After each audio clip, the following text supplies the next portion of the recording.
Who do you think you are? Talking back to the manager in front of the entire conference room. You're just a new guy. Know your place. The words fell like a knife, tearing through the atmosphere. The fourth-floor conference room at Elara Tech, which had been bustling with the sound of keyboards, was now filled with a thick silence. No one looked at each other. No one said anything.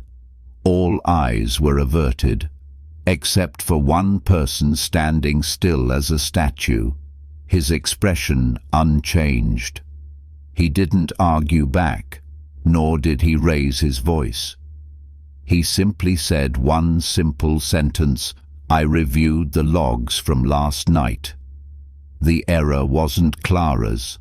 The system reset itself during the batch deployment." That was it. No accusation, no emotion, just the truth. But that very truth got him fired the next day. Not a single goodbye. No one stood up for him. No one asked why. A cold email from Human Resources. A deactivated employee ID card. A person erased from the system as if he had never existed. His name was Noah Baines, a new engineer who had recently joined the company. Quiet, always early to arrive and late to leave. Diligent, polite, never one to stand out. In everyone's eyes, he was just that new guy. A temporary QA employee.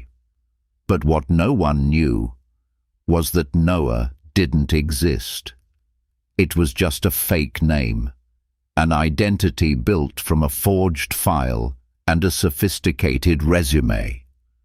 The man who was kicked out of that meeting was actually Elliot Grant, the founder and CEO of Elara Tech, one of the fastest-growing tech companies in Boston. He didn't come there to test anyone. He didn't need to play act. He came to remember why he had built this company in the first place, and what he found made it impossible for him to stay silent any longer. This isn't just a story about a CEO in disguise. This is a story about courage and the price you pay when you dare to stand up for what's right. When speaking the truth is the most dangerous thing you can do in a system designed to keep everyone quiet. Have you ever stood up for someone and gotten hurt for it?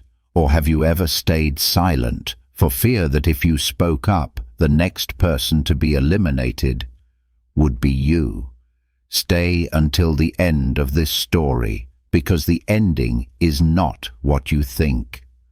No one at Elara Tech knew that. Just 3 weeks before that fateful day, they had unknowingly printed an employee ID card for their own CEO without a clue. His name on the card was Noah Baines, but his real name was Elliot Grant, the founder of Elara Tech, the man who had started it all from an old laptop in his parents' garage and turned the company into one of the most formidable names in Boston's B2B tech industry. But the higher Elliot took Elara Tech, the more estranged he felt from the very organization he had created. Emails filled with jargon, polished reports, hollow PowerPoint presentations, they all made him lose touch with the true pulse within his team. And then, one day, while sitting in front of a screen full of bright KPI metrics, Elliot uttered a sentence almost unconsciously. "I don't know how my own company is truly living anymore." He needed to know, not through reports, not through the words of others, but with his own eyes. And so, Noah Baines was born. A new identity created from a failed startup, acquired by a subsidiary of a shadowy corporation. A simple LinkedIn profile, not too prominent. enough to keep HR from being suspicious. A backstory that Noah was an engineer who just moved from Seattle.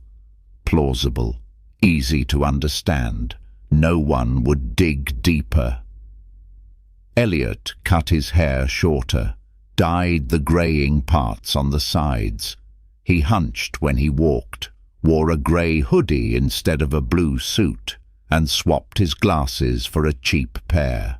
He went through the onboarding process himself, a process whose core principles he had once written, but now the words that once held meaning rang like an old script. We value honesty, openness, and listening. The words were read by a mid-level assistant manager, as if from a loudspeaker. No one looked at each other. No one really believed it anymore. Noah was assigned to the QA team, the system integration department located on a lower floor, with faded walls, flickering lights, and rickety desks and chairs. It was a place no one from the executive team ever visited. But it was there that the silent heartbeat kept Elara Tech from collapsing. People like Clara, Logan, Donna, though they had no grand titles, were shouldering the heaviest work, hidden behind countless hollow praises on the achievement board. And they were tired. Noah sat among them, observing, remembering, not looking for wrongdoing, just quietly listening to the things that reports would never reveal: a young engineer skipping lunch to meet a deadline, a girl whose credit was stolen just because she didn't know how to please the right people, a team of employees who always said yes in meetings, then quietly fixed everything at 10 p.m. And Elliot, now Noah, realized a painful truth. The company he had created to build people up was now slowly strangling them.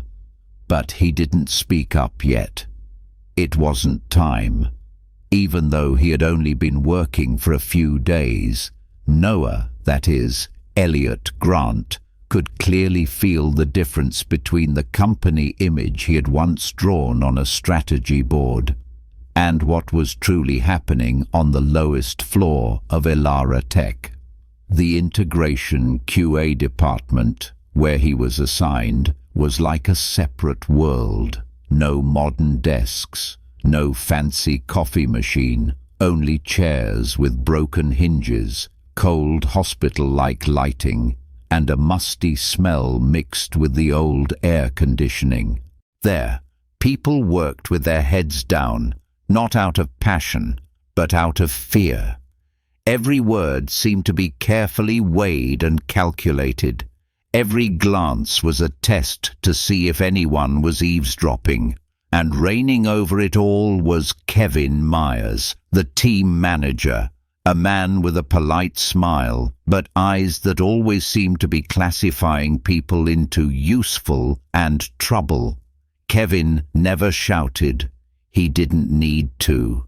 He would smile lightly, point out flaws publicly, make half-joking remarks, just enough to make the victim feel useless without being able to fight back. And the most frequent victim was Clara Jimenez, a capable female QA engineer whose only sin was daring to speak the truth. Clara was always the last one to leave. She frequently rechecked the code after deployment, discovering potential bugs before anyone else even noticed. But in return, her opinions were dismissed by Kevin in meetings. She was assigned the most difficult tasks, and she was blamed whenever a project was late. Noah noticed how Kevin gave directives without listening to feedback, how he thanked Clara before she even spoke, and how others quietly turned away whenever she was humiliated in front of the group. One Wednesday morning, Clara presented her discovery of a configuration error that could cause product data to be randomly deleted. Kevin didn't even bother to look at the screen. "I think you're overreacting. Don't forget, you thought you were right last time, too." The whole room laughed. Clara fell silent, her head bowed. Noah clenched his fists under the table. He couldn't believe his ears. The way everyone pretended nothing was happening was crueler than Kevin's words. And the most painful part was everyone knew. Logan, a young dev fresh from a boot camp program, once whispered to Noah during a break, "There's no room for error here, but if you're too right, you also become a nuisance." Noah didn't reply. He just looked at Logan, then up at the slogan pasted on the glass wall above, "Speak up, innovate, own it." The letters peeling, lopsided, and ironic. Clara didn't complain, didn't cry, but she was growing more and more exhausted. Some days she brought lunch from home, but didn't dare to eat it by noon because she was busy fixing bugs. Once, Noah saw her asleep at her laptop at 8 p.m., a jacket wrapped around her like a blanket. She wasn't weak, she was just alone. And in the eyes of Elliot, who had once dreamed of building a company that put people before technology, the image of Clara was a cold knife cut deep into his own beliefs.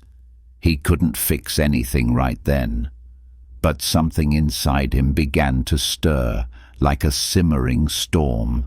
Late each evening, when the fourth-floor office was so empty that only the soft whir of the ventilation fan could be heard, Noah, that is, Elliot Grant, would often sit at his desk, quietly typing code next to Clara.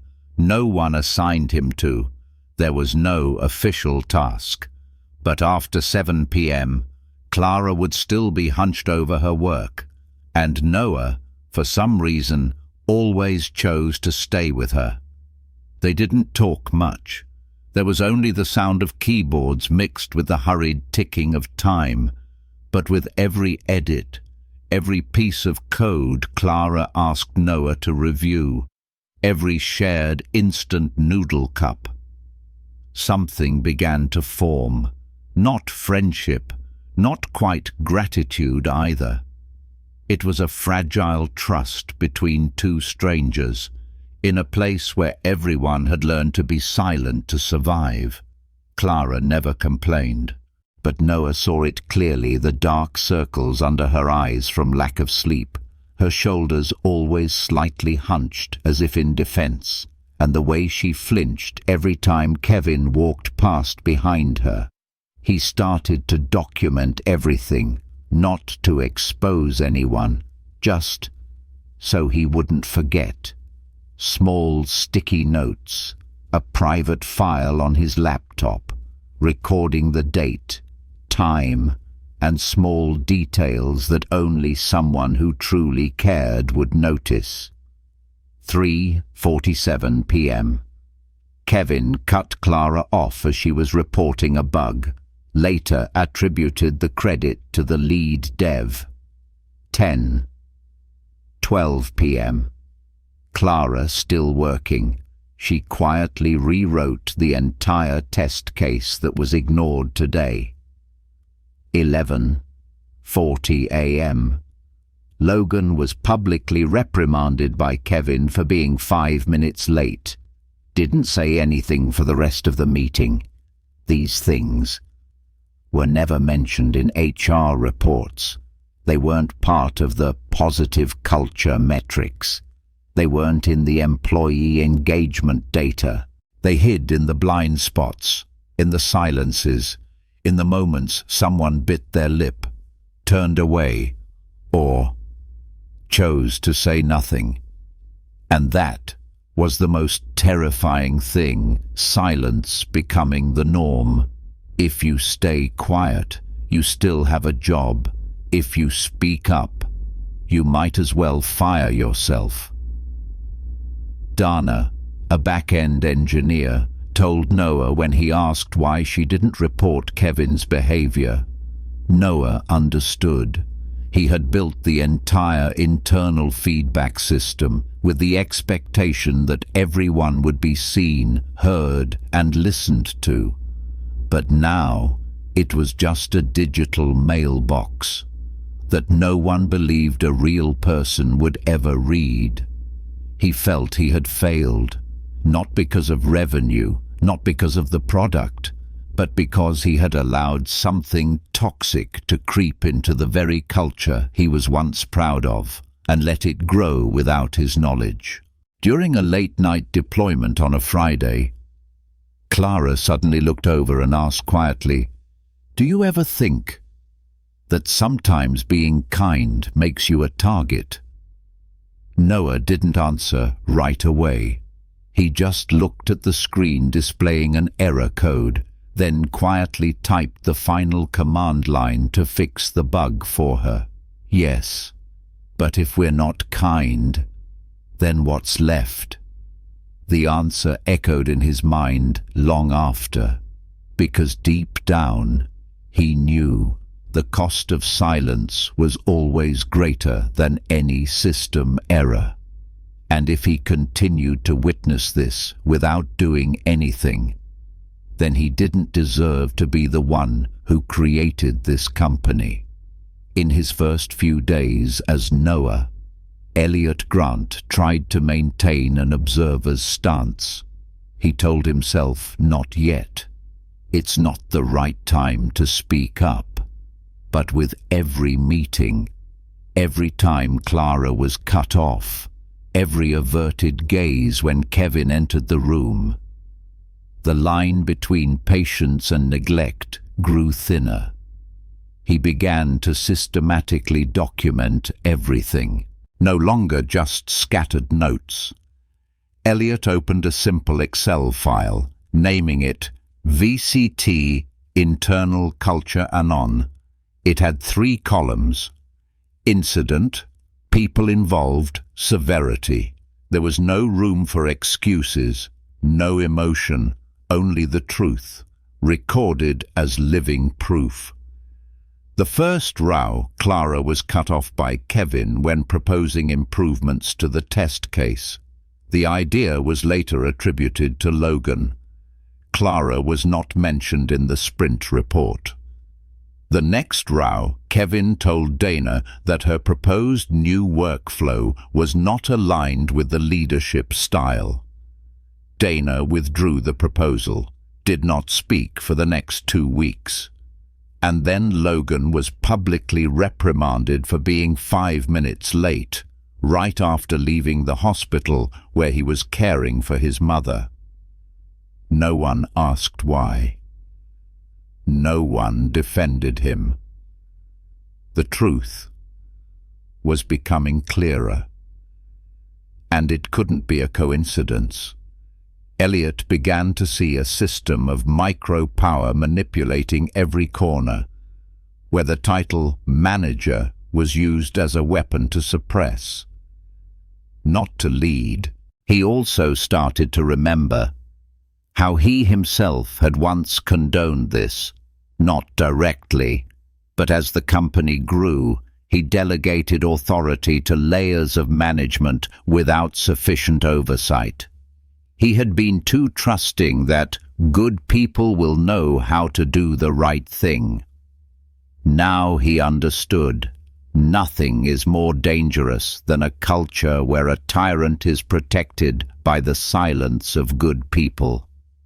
Every night, when he returned to his small apartment on Beacon Hill, where Elliot used to live before he became famous, he would open the log file again. Under the warm yellow light, he typed line after line, until his own hands began to tremble slightly. This is my fault. he whispered, "and it's also my job to fix it." He printed a copy, folded it neatly, and tucked it into his notebook, not as a contingency, but as a reminder to himself he was not allowed to turn back. Then one evening, as Clara sat silently before a pile of failed test results, her head bowed so low her hair almost covered her face, Elliot pulled a chair up next to her, saying nothing, just opening his laptop and starting to rewrite the code. Clara turned, slightly surprised, but then she didn't ask. She just passed him the other half of her sandwich, as softly as an unspoken thank you. They didn't know that it was the first moment something very big was beginning to sprout from small people in a room no one cared to remember. Elliot hadn't made his move yet, but he knew the storm was approaching, and this time it wouldn't destroy, but would sweep away what should have been cleaned out long ago. The Monday morning sprint review meeting proceeded as usual, or at least pretended to be. The fourth-floor conference room felt colder than usual. The fluorescent lights flickered. The projector screen was a dull grey. The smell of old coffee hung in the air, mixed with the feeling that someone was about to be thrown under the bus. Clara stood by the whiteboard, a thick stack of logs in her hand. She had just discovered a discrepancy in a configuration variable that was causing customer data to be incorrectly overwritten in the test product version. She spoke softly, cautiously, each word carefully chosen. But Kevin Myers, it was always him, stood with his arms crossed, leaning against the table and smirking. If you spent half the time you use finding problems on fixing problems, maybe our team wouldn't be 2 weeks behind schedule. The room fell dead silent. A few people looked down at their laptops. Others glanced toward Noah, the only one who still held a direct, unwavering gaze. Clara froze for a moment, but then nodded, about to continue her explanation. "Clara," Kevin interrupted, "don't turn every meeting into a blame game. You're the QA lead. Take some responsibility." A small chuckle came from the corner of the room. Someone tried to cover it with a cough, but it was enough to make Clara's heart clench. She swallowed hard, taking a half-step back. The hand holding the logs began to tremble slightly. But before Kevin could land another blow, Noah stood up. No one expected it. No one knew what the new engineer from Seattle had to say. But he stood tall, his eyes locked on Kevin, and his voice, unusually calm, rang out. "I reviewed all the logs from last night. Clara is right. The error didn't come from testing. The configuration was reset during the batch deployment. That's a system error, not a human error." No one was laughing anymore. The whole room was frozen in place. Kevin blinked, his brow furrowed slightly. A few seconds of silence. Then he laughed. "Who do you think you are to speak up here? New guys don't come here to teach. They come here to learn. And if you're smart, you'll learn to keep your mouth shut." Noah didn't respond. He just looked straight into Kevin's eyes. No fear, no regret. He had spoken the truth. He sat down. The air felt compressed. A few chairs creaked, a few keyboards typed tentatively, and someone whispered from the end of the table, "That was brave." Clara said nothing. She just looked at Noah, with a gaze that was both grateful and worried. And just as expected, it didn't blow over. By noon the next day, Noah's employee ID card was deactivated. A curt email from HR. "Dear Mr. Baines, following an internal investigation regarding the disruption in the team meeting, we have found your conduct to be inconsistent with Elara Tech's work culture. No apology. No chance to explain." He was erased, like a bad line of code deleted from the system. But what they didn't know was they hadn't just gotten rid of a new engineer. They had just lit the fuse of a complete overhaul. Clara, still not understanding what was happening, opened Slack and saw that Noah's status had vanished, and Elliot Grant, stepping out of the building, carrying nothing but the notebook in his jacket pocket, knew the game had changed, and this time he wouldn't back down. Elliot Grant stood motionless on the sidewalk, in front of the Elara Tech headquarters, the very place that had fired him less than an hour ago. The Boston air was cold, the first wind of the season seeping through the collar of his jacket, making him shiver slightly. In his pocket was his old employee ID card, now just a meaningless piece of plastic. A part of him still couldn't believe what had just happened. He was fired from the company that he himself had founded, not for a technical mistake, not for an ethical breach, but simply for daring to speak the truth, and daring to stand with the powerless. The shock wasn't in the act, but in how easy it was. Everything unfolded as if it had been programmed: the invisible accusation, the cold administrative memo, Kevin's triumphant smile, and the absolute silence of the entire office. No one asked why. No one said goodbye. Not a single message. Not a single person dared to make eye contact. Silence had become the rule. Elliot turned to look at the building one last time, the glass windows reflecting the grey sky, the fourth floor appearing like a scar on the architecture. He thought of Clara, of Logan, of Dana, the people who were trying so hard every day with no recognition. He thought of the last line in the HR email: "Thank you for your contributions to Elara Tech. We wish you success on your future journey."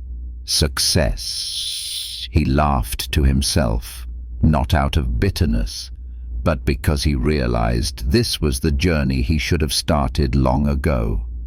That afternoon, he returned to his apartment, not the luxury penthouse, but an old place he kept for sentimental reasons. On the wooden table was the notebook he had carried every day as Noah. He opened it.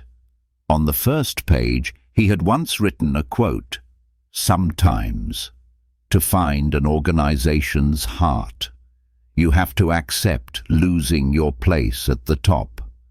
Now he understood it wasn't about losing, but about letting go to see more clearly. He removed the disguise, took off the glasses, and washed out the hair dye. Elliot Grant was back, not with the title of CEO, but with a greater purpose to resurrect the spirit he had once put into Elara Tech, but had accidentally lost in the race for growth. He opened his laptop, scrolling past a series of unread emails from the board of directors, last week's KPI slides, internal reports that now seemed more ridiculous than important, because now he didn't need data. He had the truth. That night, Elliot wrote an internal memo, not to be sent immediately, but just to organize his thoughts into concrete actions, restructure mid-level management, create a truly anonymous internal reporting channel with absolute protection, establish an Elara culture recovery team led by the very employees who had been hurt. On the last line, he wrote by hand, "Clara, if you agree, we will start with you." In a quiet moment before sleep, Elliot looked out the window. The city was still noisy, but something inside him was different, being fired from his own company. It should have been a humiliation, but for Elliot, it was a wake-up call, a true beginning, a door opening for what was right, and this time, he wouldn't do it alone. There was no official announcement, no farewell email, not a word of explanation. Noah Baines, the quiet but dedicated new engineer, vanished after just one afternoon. His chair was empty. His Slack account went dark. His computer screen displayed the cold phrase, "Reassignment in progress." Everyone understood, in the way that long-time employees always understood in these situations: don't ask, don't mention it, don't get involved. The atmosphere on the fourth floor, where the integration QA team worked, which was already weary, now became as thick as fog after a fire. Every word was cautious, every gesture was wary, and the gazes avoided each other more than they met. Clara no longer came in early as she used to. She no longer brought coffee for anyone, no longer left sticky notes saying, "Check the logs for you," as she had done for Noah. Now, she sat in silence, worked, then quietly left. The code still ran, the builds still deployed, but something had died there, and everyone felt it.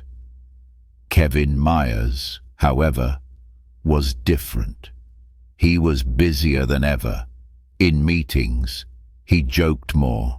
He used the term team spirit often. He frequently mentioned positive discipline. But Kevin's eyes were no longer carefree. They were sharper, more probing, as if checking who would be the next one to disrupt the stability he had just re-established. In a regular meeting, Dana, who had once been the creative writer for internal processes, sat silently for the entire 45 minutes. Logan, the young man who used to eagerly ask about every issue, now just nodded, typed a few lines in a log, and left the office early. The whole room seemed to be breathing with someone else's lungs, waiting for a signal from above to dare to be themselves. Clara knew what had happened, not in detail, but enough to feel the injustice. She remembered that day clearly, Noah standing up, saying just one sentence, not shouting, not attacking, just defending her, and then being erased from the system as if he had never existed. Clara felt guilty, not because she had asked him to speak up, but because she had said nothing afterward. No email, no response, no questions for HR. She didn't dare. If they did that to him, a logical, polite, dedicated person, what chance would I have? She asked herself every night before sleep, in another corner of the city. Elliot Grant sat alone with his notebook.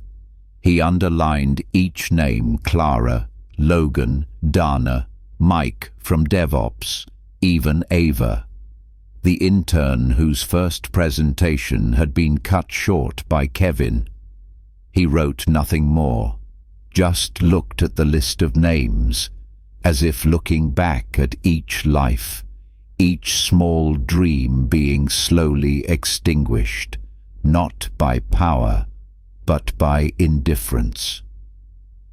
"They are drowning in a system that I built," he whispered, almost wanting to cry. But then he gripped his pen tightly and turned to a new page. This was no longer a story of one person standing up, but the story of a system that needed to be rebuilt from the ground up.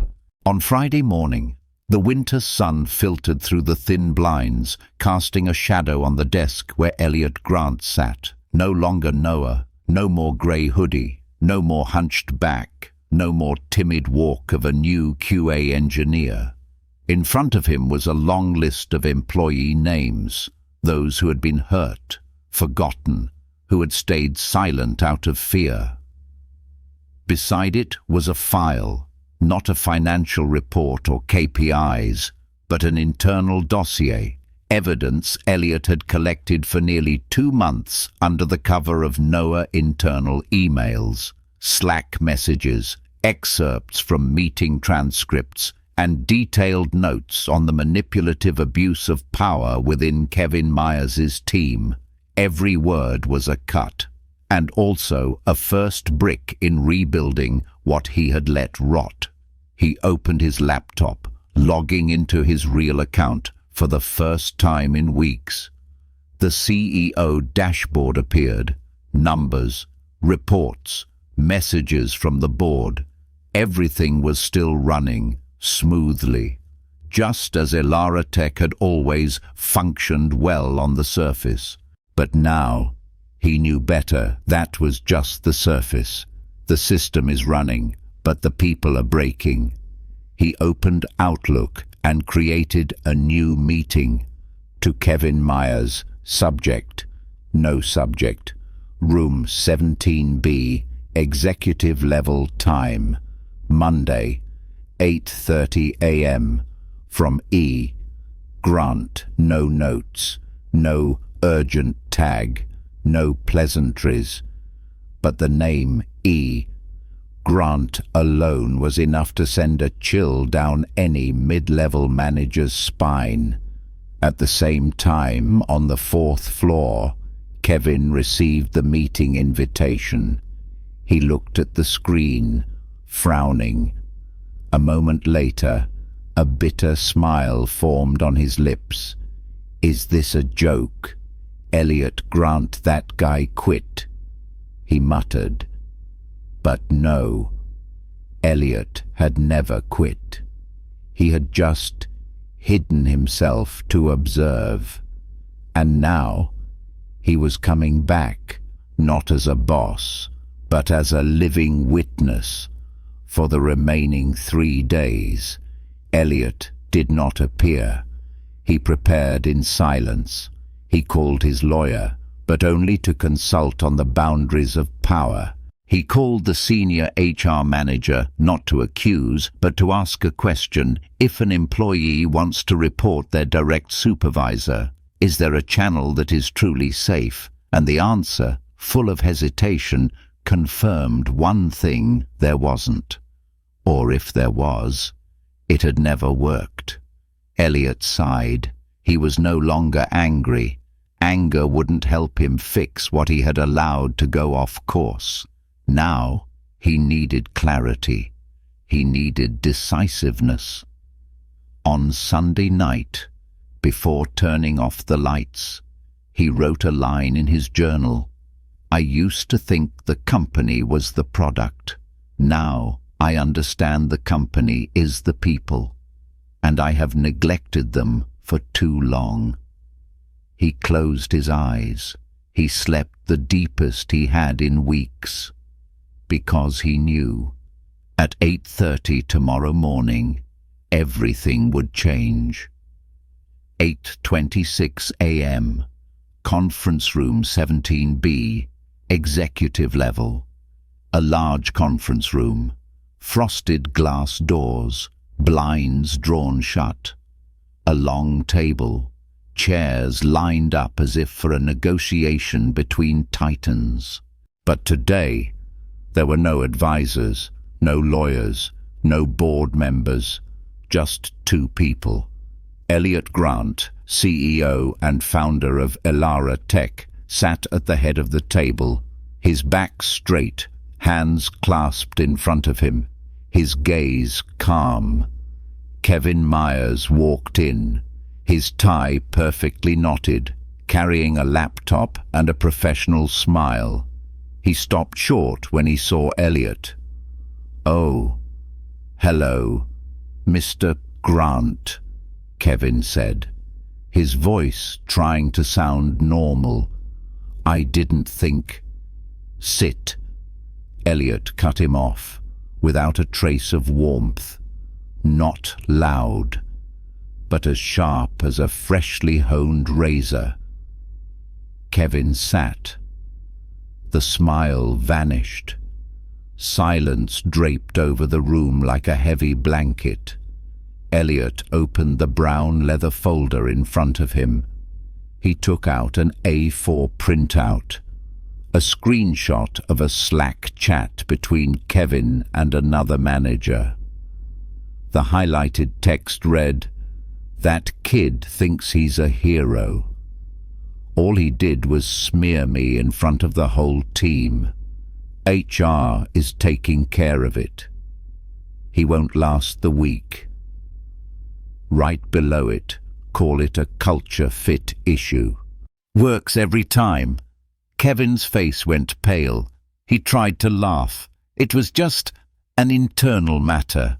A few jokes after a meeting. Elliot interrupted him again, this time more softly. "But colder. I once thought I had built a company where people could speak the truth without being punished. But instead, I see you using culture as a shield to eliminate those who dare to speak up." Kevin opened his mouth, but no sound came out. Elliot leaned back in his chair and continued, his voice never rising, but every word carried weight. "I was in your conference room. I heard you humiliate Clara. I saw how you silenced Dana. I am Noah, the man you fired for daring to defend someone 100 times more decent than you." Kevin froze, his eyes wide. He could no longer speak. Elliot stood up, without raising his voice or slamming the table. He simply pulled out a reassignment order and placed it in front of Kevin. "Starting today, you will be reassigned to the internal culture restructuring team at the Boston branch. No more management authority, no more team under you. You will attend a 12-week comprehensive training course on ethics, transparency, and human resources." Kevin's face flushed red, his voice sharpened. "Are you trying to make a public spectacle of me?" Elliot looked at him directly, his eyes no longer those of a CEO, but of someone who had witnessed justice being distorted. "I don't need to make a spectacle of you. I need to clean up the consequences of the silence you created." He turned to leave, but before opening the door, he said one more thing, soft, but like a final blow. "Next time I hear about you silencing someone, I won't be sending a meeting invitation. I'll be sending a termination letter." The door closed behind Elliot. Kevin remained seated, smaller than ever, no longer the most powerful man on the 4th floor, no longer the undefeated one, just a man, who had just been laid bare by the truth itself. Tuesday, 10:30 a.m. Elara Tech Main Auditorium, Manhattan. Nearly 300 employees filled the space designed for quarterly town hall updates, meetings that were usually boring, full of slides, and low on emotion. But today, there were no slides, no lineup of executives, no background music, just a single microphone in the middle of an empty stage, a cold spotlight shining directly down on a man who walked out in an old navy blue shirt. No blazer, no CEO pin. Elliot Grant. No one clapped, no one smiled. Everyone was completely silent, as if holding their breath for something they didn't dare believe would happen. Elliot approached the microphone, his eyes looking down at the faces he had once only seen through data and emails. He didn't read from a paper. He didn't use a teleprompter. He told a story. There was an engineer named Noah. He came to Elara Tech a few months ago. Quiet, always helping his teammates, often staying late to work. He used to fix pieces of code that no one noticed. He stood up when he saw something wrong, and then he was fired. A low murmur started to spread through the hall. A few glances were exchanged. Some people recognized the name. Elliot continued, his voice calm. I was Noah. The auditorium erupted in gasps, whispers, a shock so sudden it was suffocating. I didn't go undercover to test anyone. I went undercover because I could no longer feel this company from the 17th floor. I needed to know the truth with my own eyes. Elliot paused for a few seconds, then said, and that truth made it impossible for me to stay silent any longer. He spoke of Clara, without using her last name, being wrongly blamed, of Logan being humiliated in front of his team, of Dana no longer daring to speak up. They weren't punished for being wrong. They were punished for daring to speak up. He gestured to the projection screen behind him, which displayed no charts or roadmaps, just 3 words, in bold print, courage to speak. He said, this is not a slogan, this is a commitment. Starting today, any employee at Elara Tech can submit an anonymous report on injustice, favoritism, or abuse of power, with absolute protection from the CEO's office. We will evaluate leaders not just on their productivity, but on how they protect their teams and the person leading this initiative. Elliot looked down at the front row. His gaze rested on the small woman who was trembling slightly. Clara Jimenez.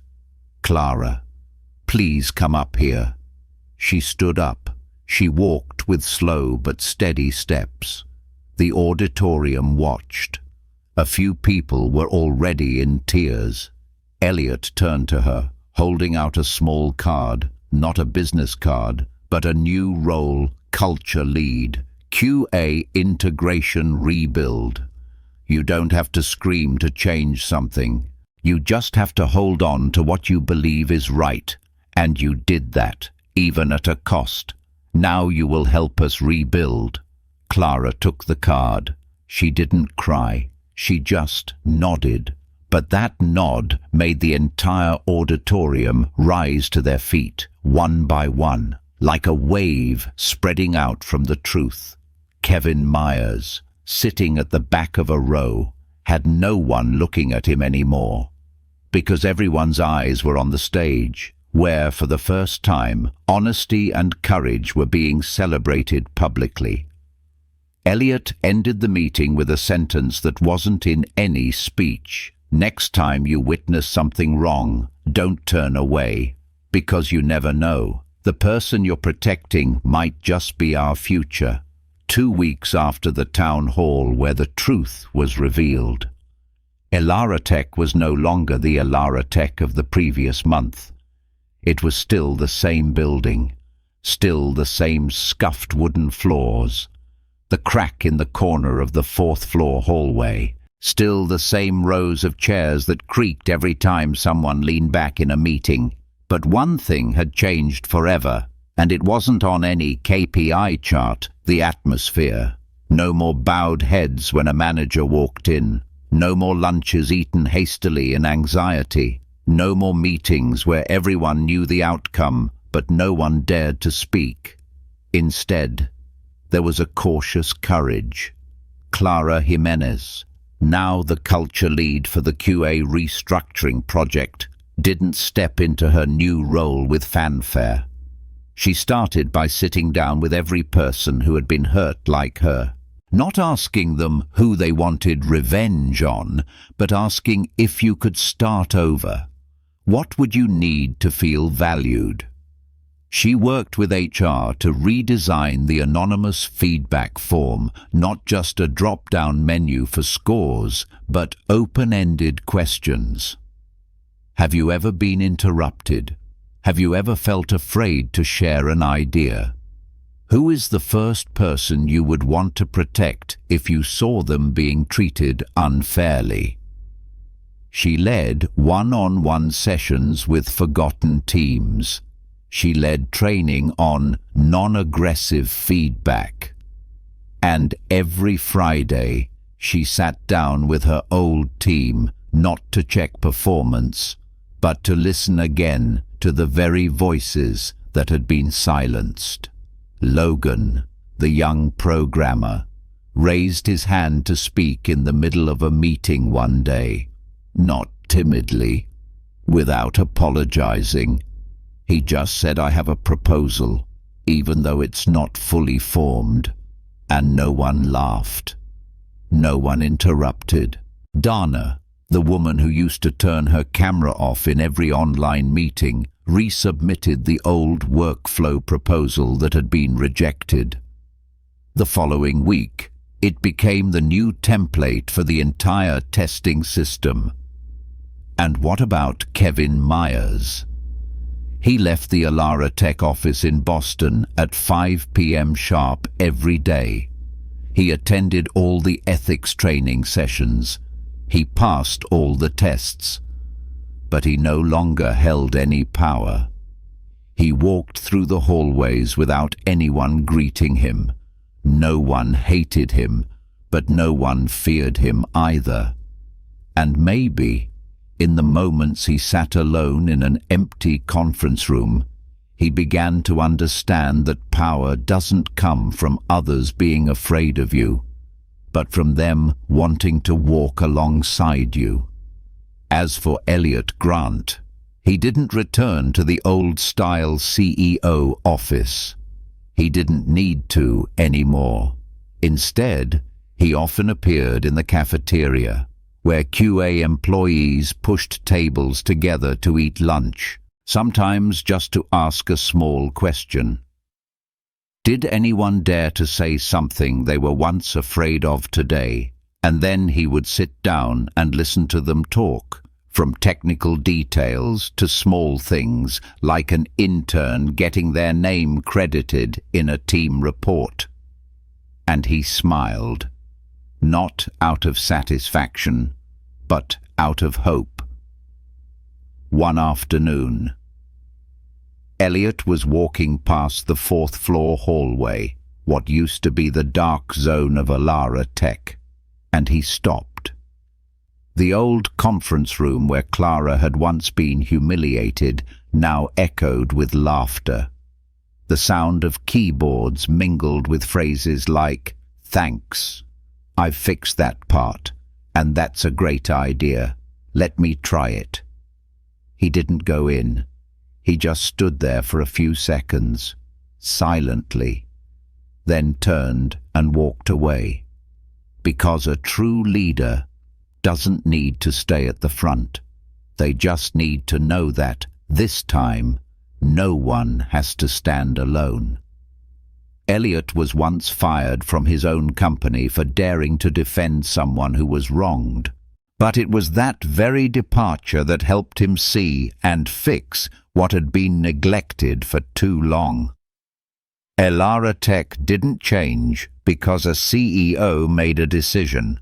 Elara Tech changed because one person dared to start over by listening to every single small voice.